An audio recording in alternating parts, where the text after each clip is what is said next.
The NBA and the WNBA are two prominent basketball organizations, each representing a different gender.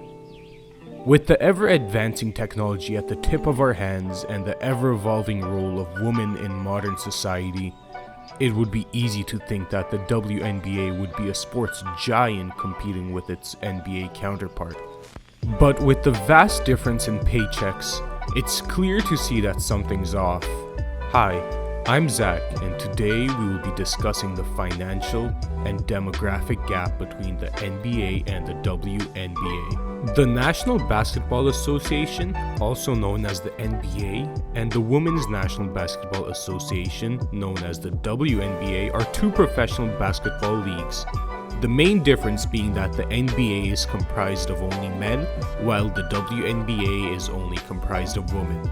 While both genders are professional athletes in the same sport, the difference in their financial statistics are mind-blowing. The average earner in the NBA makes approximately $7.5 million as a median salary. Their top earner, Stephen Curry, brings in around $46 million a year. While the average salary for a woman in the WNBA is only $120,000. Their top earner, Jewel Lloyd, only brings in $230,000 a year.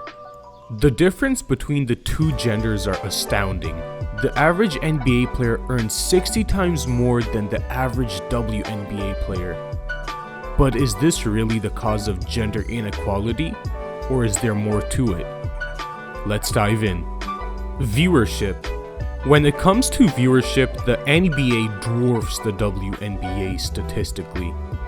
The average regular season game in the NBA garners between 2 to 3 million viewers across sports broadcasting channels such as ESPN and ABC. The WNBA, however, only averaged a combined 246,000 viewers across ESPN and ABC broadcasting. The 2022 NBA Finals had a median viewership of more than 12.4 million viewers across all Finals games, while the WNBA managed a far less impressive 734,000. It's clear to see that the gap between the NBA and WNBA in viewership is immense. But it is important to note that when it comes to viewership, the NBA and the WNBA have different demographics. The NBA markets itself to men of all ages, while the WNBA's target demographic are young women. The latter are much less receptive to sports than the target audience for the NBA. The average male is much more in tune with sports media than the average female. Not to say that there aren't any outliers, which there certainly are. Across both organizations, men make up approximately 70% of the viewership, which despite seeming male-dominant is impressive for women, who have been taking up more and more of both organizations' viewership. Branding and cultural impact. It's impossible to deny that the NBA is far more iconic than the WNBA. It has been around for 50 years longer than the WNBA, and it has seen far more personalities enter and exit the sport. It has been ingrained into millions of people's lives. The NBA has become so successful that it doesn't need any promotion. This is proven by the NBA's promotional budget. From its record revenue of $10 billion in 2021, the NBA only allocated $100 million for its promotional budget. This goes to show that the biggest draw in NBA are the stars. They draw more attention to the sport than the NBA ever could. NBA stars harbor tens of millions of followers and ensure viewership for the organization. That is star power that is not very present in the WNBA. To add, only a fraction of the NBA's $100 million promotional budget is allocated to the WNBA. The uninterested target audience and male-dominant viewership put many investors off from making large investments into the sister organization. Skill. This portion of the video will undoubtedly be the most disputed, but it has to be talked about nevertheless. The fact being that the NBA is just more entertaining than the WNBA and holds a higher level of play. There could be several reasonings for this, such as gender, genetics, height, training, or more financial motivation. But it is commonly agreed that the median skill in the NBA surpasses that of its sister association, the WNBA. This higher degree of skill allows for more entertainment, a large variety of possible outcomes, and ultimately more reason for someone to view the NBA rather than the WNBA. Sports Center, Brittany Griner, a dunk for us here live. Go right ahead.